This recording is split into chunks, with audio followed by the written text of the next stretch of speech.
Hi, hello viewers. Welcome to Inspire India Academy. అందరికీ కూడా NPDCL విభాగానికి సంబంధించి 5th లిస్ట్ అంశాలు క్లియర్ అయిపోయాయి.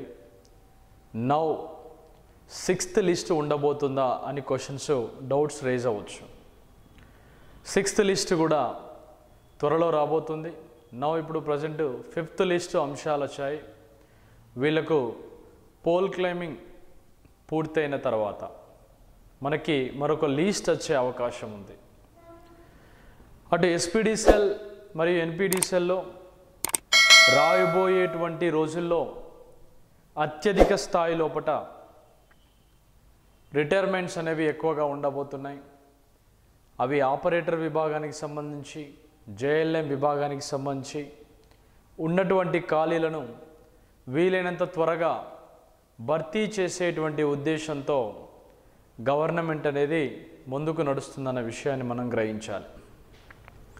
సాధారణంగా ఆర్ఆర్బి ఏఎల్పిలో కూడా మన ఇన్స్టిట్యూట్ ఇన్స్పైర్ ఇండియా అకాడమీ జేఎల్ఎంకు సంబంధించి కూడా అటు హైదరాబాద్ మరియు హనుమకొండ లోపల క్లాసెస్ని నిర్వహిస్తుంది. దీంతో పాటుగా ఆన్లైన్ క్లాసెస్ని కూడా మీకు అందించడం జరుగుతుంది. ఈ ఆన్లైన్ క్లాసెస్ లోపల కూడా ఆర్ఆర్బి ఏఎల్పికి సంబంధించి ప్రత్యేకమైనటువంటి ప్రాక్టీస్ పేపర్స్ కూడా యాప్ లోపల ఎవరెవరైతే కోర్సును పర్చేజ్ చేశారో వాళ్ళందరికీ పెట్టడం జరుగుతుంది. దాంతోపాటుగా జేఎల్ఎంకి సంబంధించి న్యూ అప్డేట్ వీడియోస్ అనేవి కూడా మీకు అందించేటువంటి ప్రయత్నం ఇన్స్పైర్ ఇండియా అకాడమీ చేస్తుంది. కొన్ని ముఖ్యమైనటువంటి అంశాలు చూద్దాం. ఏంటి సార్ అంటే, ఈరోజు టాపిక్ ట్రాన్స్ఫార్మర్ని ఎవరి సూత్రాలకు ఆధారంగా కనుక్కోవడం జరిగింది. ట్రాన్స్ఫార్మర్ అనేది మైకెల్ ఫారడే సూత్రాలకు లోబడి ఫారడే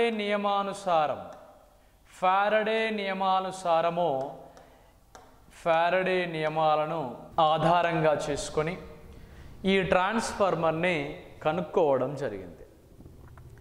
ఈ ట్రాన్స్ఫార్మర్ అంటే ఏమిటి అంటే, ట్రాన్స్ఫార్మర్ అంటే తెలుగులో మార్పిడి యంత్రము అని అర్థం.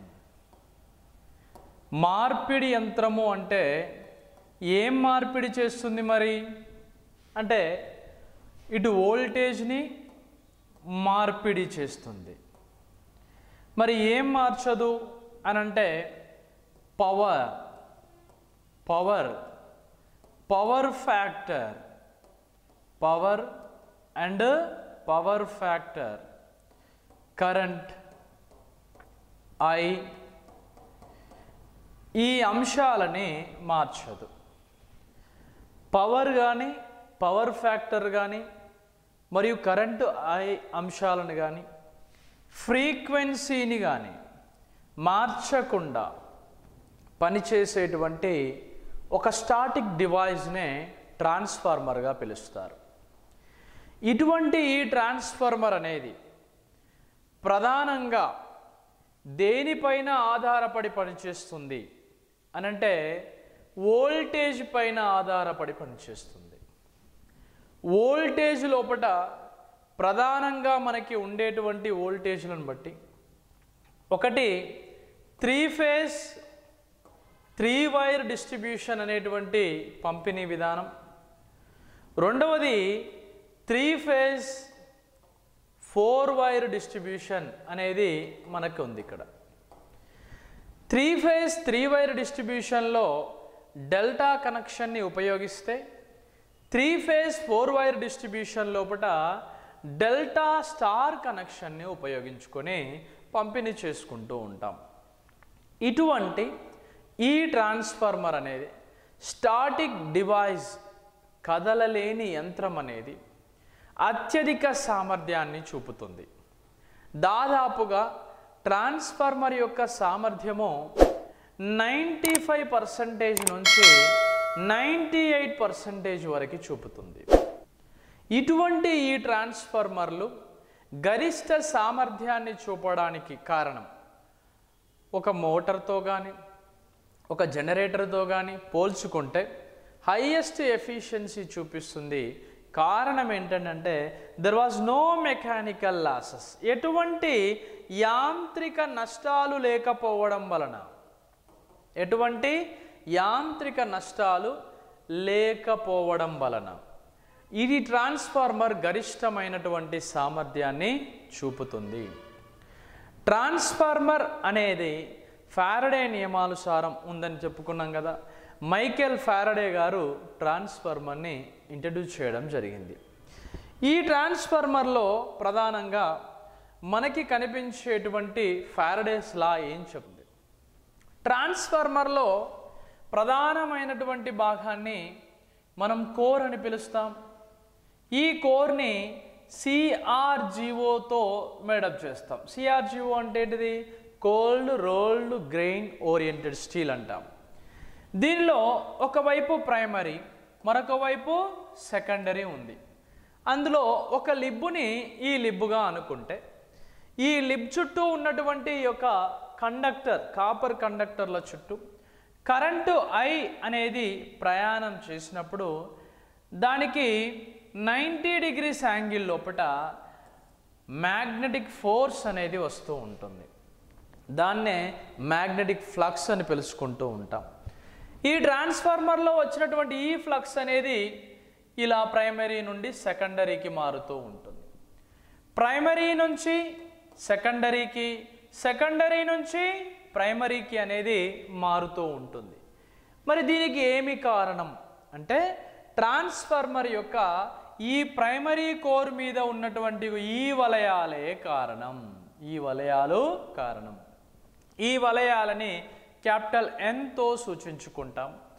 ఈ వలయాల కారణంగా వచ్చేటువంటి differentiate of flux and difference of time అంటే ఇక్కడ సగటు కాలము, సగటు ఫ్లక్స్ యొక్క ఉత్పత్తి లోపల ప్రధానమైనటువంటి పాత్ర పోషిస్తుంది. కాబట్టి దీనిని ఫారడేస్ లా ఆఫ్ ఈఎంఎఫ్ ఈక్వేషన్గా పిలుస్తారు. -n × ∂π/∂tతో పోలుస్తారు. ఇది ట్రాన్స్ఫార్మర్ యొక్క రేషియోలో ఈ ఈఎంఎఫ్ మరియు ఈ ట్రాన్స్ఫార్మర్ యొక్క వలయాల సంఖ్య కూడా ప్రభావితం చేస్తుంది అనే విషయాన్ని మనం గ్రహించాలి. దాని తర్వాత అసలు ఈ అంటే ఏంటి? Electromotive force, EMF. ఎన్ అంటే ఏంటి? Number of turns. ఏంటంటే నెంబర్ ఆఫ్ టర్న్స్. ఎగ్జామ్లో దీని మీద బేసిక్ బిట్స్ చాలాసార్లు అడిగారు. అంటే ట్రాన్స్ఫార్మర్ యొక్క కోర్ అనేది 2 రకాలుగా నిర్మించడం జరుగుతుంది. ఒకటి కోర్ టైప్, రెండవది షెల్ టైప్. వైండింగ్ విధానాలు కూడా 2 రకాలుగా ఉంటాయి. ఈ షెల్తో పాటుగా బెర్రీ టైప్ అనే వైండింగ్ విధానం ఉంటే కోర్ టైప్ ఉంటుంది. అంటే ఇక్కడ core type, shell type, berry type అనేటువంటి విధానాలతో పాటుగా ఈ కోర్ మీద ఈ వైండింగ్ యొక్క వలయాలు అనేవి దీన్ని N1 అనుకుంటే, దీన్ని N2 అనుకుంటే, N1 వలయాల యొక్క సంఖ్య ఎక్కువగా ఉండి N2 వలయాల యొక్క సంఖ్య తక్కువగా ఉంటే దాన్ని స్టెప్ డౌన్ అని, N1 వలయాల యొక్క సంఖ్య ఎక్కువగా ఉండి N1 వలయాల సంఖ్య తక్కువగా ఉండి N2 వలయాల సంఖ్య ఎక్కువగా ఉంటే స్టెప్ అప్ అని పిలుస్తూ ఉంటారు. అంటే ఇలా వలయాల సంఖ్యను బట్టి వోల్టేజ్ నిర్ధారించబడుతుంది. దాన్ని ఏమని పిలుస్తాము? The N is directly proportional to V అంటాం. అంటే number of turns is directly proportional to the వోల్టేజ్గా పరిగణలోకి తీసుకొని ఈ ఈఎంఎఫ్ ఈక్వేషన్ని మనకు మైకేల్ ఫారడే రూపొందించడం జరిగింది.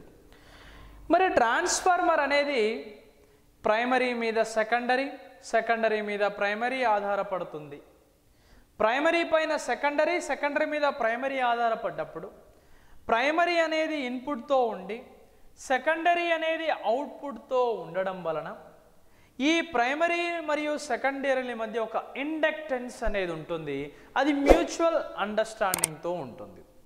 అంటే ప్రైమరీలో ఏర్పడ్డటువంటి ఈ ఫ్లక్స్ అనేది సెకండరీ వైపుకు రావడం. ఫ్లక్స్ అంటే nothing but equals to the air లేదా గాలి. 2018 ట్రాన్స్కో ఎగ్జామ్ పేపర్లో డైరెక్ట్ బిట్ అడిగాడు. ట్రాన్స్ఫార్మర్లో ప్రధానమైన కోర్ ఏంటి?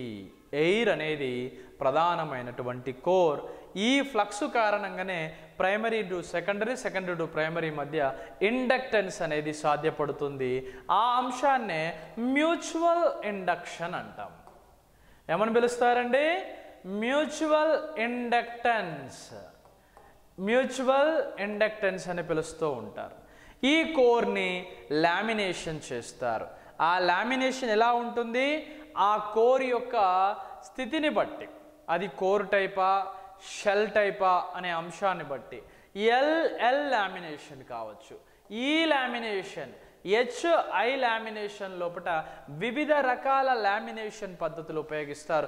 మొన్న దీని మీద కూడా బిట్ ఎగ్జామ్లో రావడం జరిగింది. ఇవి ముందు మనకు ఆన్లైన్ క్లాసెస్ ఎవరైతే పర్చేస్ చేశారో వాళ్ళందరికీ వీడియోస్ అనేవి మీకు కనిపిస్తూ ఉంటాయి. ఇలా ప్రైమరీ వైండింగ్, సెకండరీ వైండింగ్ల మధ్య మ్యూచువల్ ఇండక్టెన్స్ అనేది సాధ్యపడ్డప్పుడు ఫ్లక్స్ యొక్క పరిమాణంల వలన సాధ్యమవుతుంది. ఈ మ్యూచువల్ ఇండక్టెన్స్ అనేది ఎలా ఉంటుంది అంటే, ఇదేమో ప్రైమరీ వలయాలు N1 అనుకున్నప్పుడు, సెకండరీ వలయాలు N2 అనుకున్నప్పుడు, ప్రైమరీలో ఏర్పడేటువంటి ఫ్లక్స్ 1 to 2 లేదా 2 to 1 అనుకున్నప్పుడు, 1 నుంచి 2, 2 నుంచి 1గా మార్పులు వచ్చినప్పుడు మనం దేని ప్రాతిపదికన తీసుకోవాల్సి వస్తుందంటే, దీనివల్ల దీనిలో కలిగిన మార్పు తిరిగి దాని నుంచి దీనిలో వచ్చినటువంటి మార్పుని అనుసరించి చేయడం జరుగుతుంది. అంటే inductance M is equal N2 into pi21 by I1గా తీసుకొస్తాం. మళ్ళీ ఒకవేళ N1 వచ్చింది అనుకోండి, I2 కరెంటు వాల్యూ పరంగా తీసుకొస్తాం. అంటే మ్యూచువల్ ఇండక్టెన్స్ అనేది ట్రాన్స్ఫార్మర్లో కలుగుతుంది. మ్యూచువల్ ఇండక్టెన్స్ అనేది రెండు వైండింగ్ల మధ్య కలుగుతుంది. అది primary to secondary, secondary to primary పైన ఆధారపడి ఉంటుంది అని ఇది మనం గుర్తుపెట్టుకోవాల్సిన అంశం. దాంతోపాటుగా ట్రాన్స్ఫార్మర్ లోపల ఆ ఇండక్టెన్స్ కలిగేటువంటి అంశాలు, ఫర్ ఎగ్జాంపుల్ దీని లోపల N1 టర్న్స్ ఉన్నాయి, N2 వైపుకు మారడం, N2 టర్న్స్ వల్ల N1 వైపు లోపల ఇండక్టెన్స్ కలగడం, అంటే ఒకదాని మీద ఒకటి ప్రేరణ కలగడం. అందుకే మనం చూస్తూ ఉంటాం కదా, చిన్నప్పుడు స్కూల్ లోపల మనం డ్రాయింగ్ చేసినప్పుడు మన ఇక్కడ ఒక బార్ మ్యాగ్నెట్ చుట్టూ ఉండేటువంటి ఈ మ్యాగ్నెటిక్ లైన్స్ ఫోర్సెస్ని మనం ఒకసారి ఇట్లా డ్రా చేసుకుంటూ ఉంటాం. ఇదే ఒక ఏసీని మనం దానిలో కలిగించినప్పుడు దానిలో కలిగేటువంటి మార్పు అనేది మన స్పష్టంగా ఈ విధంగా కనిపిస్తూ ఉంటుంది. N1 వల్ల N2లో కలిగిన మార్పు, N2 వల్ల N1లో కలిగినటువంటి మార్పు. N1, N2లు అనేవి ఏంటి? వలయాల సంఖ్యలుగా మనం చెప్పుకుంటూ ఉంటాం. తర్వాత ట్రాన్స్ఫార్మర్లు స్టెప్ అప్ మరియు స్టెప్ డౌన్ అనేటువంటి రకాలలో ఉంటాయి. స్టెప్ అప్ అంటే ఏంటి? ఏదైనా ఒక ట్రాన్స్ఫార్మర్ తనకు ఉండేటువంటి విలువ లోపల ఏంటిది, ప్రైమరీలో ఉన్న వలయాల కన్నా సెకండరీలో ఉన్న వలయాలు కనుక ఎక్కువగా ఉంటే ఆ ట్రాన్స్ఫార్మర్ని మనం ఏమని పిలుస్తాము? స్టెప్ అప్ ట్రాన్స్ఫార్మర్ అంటాం. అంటే ఇక్కడ ఏంటి? The N is directly proportional to V. అంటే వలయాల సంఖ్య పెరిగితే దాని వోల్టేజ్ విలువ కూడా పెరుగుతుందనే విషయాన్ని గ్రహించుకోవాలి. స్టెప్ డౌన్ అనే విషయానికి వస్తే ప్రైమరీ వలయాలతో పోలిస్తే సెకండరీ వలయాలు తక్కువగా ఉంటాయి. కాబట్టి ఇది స్టెప్ డౌన్ ట్రాన్స్ఫార్మర్గా పిలుస్తారు. మనం ఉపయోగించేటువంటి అన్ని DTRలు, అన్ని రకాల డిస్ట్రిబ్యూషన్ ట్రాన్స్ఫార్మర్లు మ్యాక్సిమం స్టెప్ డౌన్ రకానికి సంబంధించి ఉంటాయి. వోల్టేజ్ని తగ్గించి మనకు సప్లై చేస్తారు. ఇటువంటి ట్రాన్స్ఫార్మర్లు యొక్క నిర్మాణాన్ని మనం పరిశీలిస్తే ట్రాన్స్ఫార్మర్లో ప్రధానంగా ఉండేటువంటి ఈ భాగాన్ని బుక్ హోల్స్ రిలే లేదా బక్సెల్ రిలే అని పిలుస్తారు. ఇది మెయిన్గా ట్రాన్స్ఫార్మర్ లోపల ఏమైనా ఇంటర్నల్గా ఏమైనా లోపాలు ఎదురైనప్పుడు, దాని వైరింగ్ లోపల ఏమైనా సమస్యలు వచ్చినప్పుడు, ఓవర్ హీట్ లాంటివి సంభవించినప్పుడు, ట్రాన్స్ఫార్మర్ వైండింగ్ లోపల షార్ట్ సర్క్యూట్ లాంటివి సంభవించినప్పుడు ముఖ్యంగా మనము ఈ బుక్ హోల్స్ రిలేని మనం ఉపయోగించవలసి ఉంటుంది. తర్వాత ట్రాన్స్ఫార్మర్ లోపల ఈ బుక్ హోల్స్ రిలే లోపల మెర్క్యూరీ స్విచ్లు ఉంటాయి. అవి హాలో ప్లేట్ అంటే ఆయిల్ లోపల తేలియాడుతూ ఉన్నట్టుగా ఉన్న స్విచ్లు రెండు రకాల సర్క్యూట్స్ని కలిగి ఉంటాయి.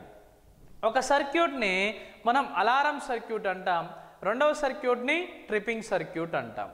బక్సెల్ రిలే అనేది, బుక్ హోల్స్ రిలే అనేది సాధారణంగా ఒకవైపు కన్సర్వేటర్ ట్యాంకుతో మరొక వైపు ట్రాన్స్ఫార్మర్ యొక్క ట్యాంకుతో సంబంధాన్ని కలిగి ఉంటుంది. ఏంటిది? Buchholz relay. తర్వాత విషయానికి వస్తే ట్రాన్స్ఫార్మర్లో ఆయిల్ అనేది మెయిన్గా ప్రధానమైన ఇన్సులేటర్గా పనిచేస్తుంది. ఈ యొక్క ఆయిల్ని ఉపయోగించేసి మనం ఏం చేయవచ్చు అంటే ఆ ట్రాన్స్ఫార్మర్లో షార్ట్ సర్క్యూట్ లాంటి సమస్యలు రాకుండా నివారించడానికి ఉపయోగపడుతుంది. ఓవర్ హీట్ నుండి ప్రొటెక్ట్ చేయడానికి ఆయిల్ అనేది సహాయం చేస్తుంది. నెక్స్ట్ దీని లోపల ప్రైమరీ మరి ఒకవైపు సెకండరీ బుషింగ్స్ ఉంటాయి. ఈ ట్రాన్స్ఫార్మర్లో ప్రధానంగా ట్రాన్స్ఫార్మర్ మీద ఆకస్మిక ఒత్తిడి కలిగినప్పుడు దానిని నివారించడానికి ఉపయోగపడే ఒక పరికరం ఉంటుంది. దాన్ని ఎక్స్ప్లోనేషన్ వెంట్గా మనం పిలుస్తాం. తర్వాత ట్రాన్స్ఫార్మర్కి ఇరువైపులా ఉన్నటువంటి ఈ భాగాలని కూలింగ్ ఫిన్స్ లేదా కూలింగ్ ట్యూబ్స్ అని పిలుస్తారు. అంటే ట్రాన్స్ఫార్మర్లో ఉన్న ఆయిల్ గనక వేడెక్కినప్పుడు ఈ ఆయిల్ని చల్లబరచడానికి న్యాచురల్ సర్క్యులేషన్ విధానం ద్వారా, ఏ విధానం అండి? న్యాచురల్ సర్క్యులేషన్ విధానం ద్వారా ఈ ట్రాన్స్ఫార్మర్లో ఉన్న ఆయిల్ అనేది ఈ కూలింగ్ ఫిన్స్ మరియు ట్యూబ్స్లోకి వచ్చి చల్లబడుతూ ఉంటుంది. తర్వాత చల్లబడంగానే దాని డెన్సిటీ లేదా బరువు పెరిగి మళ్ళీ ట్యాంక్లోకి రావడానికి అవకాశం ఉంటుంది. ఇది ముఖ్యమైనది. నెక్స్ట్ ట్రాన్స్ఫార్మర్లో అతి ముఖ్యమైన భాగము బ్రీతర్. ఇంకొకటి ఆయిల్ కూల్డ్ ట్రాన్స్ఫార్మర్స్లో ప్రధానంగా అలారం యాక్టివేటింగ్ పరంగా చూస్తే బుక్ హోల్స్ రిలే ఏ విధంగా అయితే ఉంటుందో అలానే బ్రీతర్ అనేది కూడా చాలా ముఖ్యమైనదిగా చెప్పవచ్చు. బ్రీతర్ అనగా అర్థము శ్వాసించునది అనే అర్థం. శ్వాసించునది. ట్రాన్స్ఫార్మర్లో పోసేటువంటి ఈ బ్రీతర్లో పోసేటువంటి సిలికా అనేది ఏ రంగులో ఉంటుంది అంటే ప్రైమరీగా పోసేటప్పుడు నీలి రంగులో ఉంటుంది. దాని యొక్క పనితనము ముగిసిన తర్వాత బ్లూ కలర్ అంటే మనకు బ్లూ రంగులో ఉన్నటువంటి ఈ యొక్క రంగు డైరెక్ట్గా పనితనం అయిపోగానే పింక్ కలర్లోకి మారడం జరుగుతూ ఉంటుంది. ఈ పింక్ అనే కలర్ కూడా మనకి బల్బుల లోపల సోడియం వేపర్ ల్యాంప్స్ ప్రాథమికంగా వెలిగేటప్పుడు పింక్ వర్ణాన్నే అది ప్రసారం చేయడం జరుగుతూ ఉంటుంది. అంటే ఒక ట్రాన్స్ఫార్మర్ నిర్మాణాన్ని చూస్తే అందులో భాగం బుక్ హోల్స్ రిలే, మరొకటి బ్రీతర్. బ్రీతర్లో పోసేదేంటి? సిలికా. ఆ సిలికా అనేది పోసేటప్పుడు నీలి రంగులో ఉంటుంది. పనితనం అయిపోయాక అది పింక్ కలర్లోకి మారడం జరుగుతుంది. మళ్ళీ దాన్ని తిరిగి ఎండబెట్టామనుకోండి అది తిరిగి నీలి రంగులోకి మారే అవకాశాలు అనేవి ఉంటాయి. ఇది ట్రాన్స్ఫార్మర్ యొక్క కోర్. ఇటువంటి వీడియో లెసన్స్ అన్నీ కూడా మీకోసం మన యొక్క యాప్ లోపల అందుబాటులోకి తీసుకొని రావడం జరిగింది. కాబట్టి విద్యార్థులు ఈ యొక్క అవకాశాన్ని వినియోగించుకోండి. ఈ సిలబస్ ఆర్ఆర్బి ఏఎల్పి విభాగానికి, జేఎల్ఎం విభాగానికి కూడా ఉపయోగపడుతుంది. మరియు మరొక లిస్ట్ కూడా ఎన్పిడిసిఎల్ లోపల రాబోతుంది. కాబట్టి పోల్ క్లైంబింగ్ ప్రాక్టీస్ చేయండి. ఈ మధ్య కాలంలో 3 రోజుల కింద మన ఇన్స్టిట్యూట్కి 3 అబ్బాయిలు రావడం జరిగింది. ఏంటి ఆ సమస్య అంటే ఆల్ ఆఫ్ సడన్గా లిస్ట్ పెట్టారు. పోల్ క్లైంబింగ్ని ప్రాక్టీస్ చేయడం వల్ల నా చేతులన్నీ కూడా గాయాలు అవ్వడం జరిగింది. ఆడికి వెళ్ళాక నేను ఎక్కలేని పరిస్థితిలోకి వచ్చాను. కాబట్టి ఎవరైనా ఖమ్మం, వరంగల్ మరియు ఆదిలాబాద్ పాత ఎన్పిడిసిఎల్ పరిధి లోపల ఎవరెవరైతే ఉన్నారో వాళ్ళందరికీ నా యొక్క మనవి, మీరంతా మీ మెరిట్ ఆధారంగా 28 మార్కులు, ఆ 26, 28 మార్కుల వరకు కూడా ఎవరికైనా వచ్చి ఉంటే ఆ మార్కుల వాళ్ళను కూడా పిలిచే అవకాశం ఉంది. కాబట్టి పోల్ క్లైంబ్ని ప్రాక్టీస్ చేయండి. ఓకే, వస్తే వస్తుంది, లేకపోతే లేదు. కానీ లిస్ట్లో ఫస్ట్ అయితే మనం పోల్ క్లైంబింగ్ ప్రాక్టీస్ చేసుకోండి. ఎందుకంటే ఎప్పుడో 2018లో పడ్డటువంటి ఈ నోటిఫికేషన్ 2024లో పోల్ క్లైంబింగ్ అంటే 6 సంవత్సరాల జీవితకాలం వృధా అయిపోయినట్టే ఆల్మోస్ట్. కాబట్టి నా హంబుల్ రిక్వెస్ట్, మీకు పిలిచినా పిలవకపోయినా మీరు పోల్ క్లైంబింగ్ ప్రాక్టీస్ చేసుకొని పెట్టుకోండి. దీనిలో ఎటువంటి డౌట్ లేదు. This is very very important. ఇంకా ఏమైనా డౌట్స్ ఏమైనా ఉంటే మన ఇన్స్టిట్యూట్ మొబైల్ నెంబర్ 6309398306కి కాల్ చేస్తే వాళ్ళు నాకు పూర్తి వివరాలు తెలపడం జరుగుతుంది. వీటితో పాటుగా అసలు ఇంకా ఏంటి, ఇక్కడ చాలా అంశాలు ఉంటాయి. ట్రాన్స్ఫార్మర్లో వచ్చే లాసెస్ ఏంటి, దాని కోర్ ఏంటి, ఏ విధంగా డిజైన్ చేయబడుతుంది, ఆ కోర్ డిజైన్ కోసం ఉపయోగపడేటువంటి స్ట్రైకింగ్ ఫ్యాక్టర్ విలువలు ఎలా ఉంటాయి, వాటితో పాటుగా తీసుకునేటువంటి ప్రాథమికమైనటువంటి అంశాలు ఏ విధంగా మనం తీసుకుంటాం, అంటే ఒక మ్యాగ్నెటిక్ ఫ్లక్స్ లోపల వచ్చేటువంటి వేరియేషన్స్లో మార్పులు ఏ విధంగా వస్తాయనే విషయాలను నెక్స్ట్ వీడియోస్లో మనం డిస్కస్ చేద్దాం. మీ అందరికి కూడా wish you all the best and good luck.